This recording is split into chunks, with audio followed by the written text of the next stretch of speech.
কপাল দিয়া বান্দা আমার কুদরতি কদমে সেজদা দিবে। এই কপালটার এত দাম, এই কপাল কোন ফায়াকুন বললে হয় না, এই কপাল ফেরেশতাদের হাতে বানাইলেও হয় না, আমি আল্লাহ নিজের হাতে বানাইছি।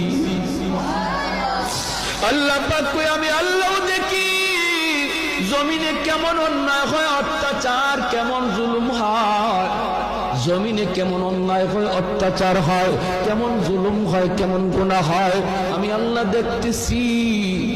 আমি আল্লাহ দেখতেছি আমার নবীর নায়েবে রাসূল উলামায়ে কেরামের সাথে কেমন আচরণ হয়, সবই আল্লাহ বলেন আমি দেখতেছি।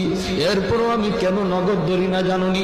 চার শ্রেণীর কারণে। লাউলা মাশাইখুর রুক্কা ওয়াল শাবাব খুশা ওয়াল আতফাল রুদ্দা ওয়াল আনআম রুক্তা।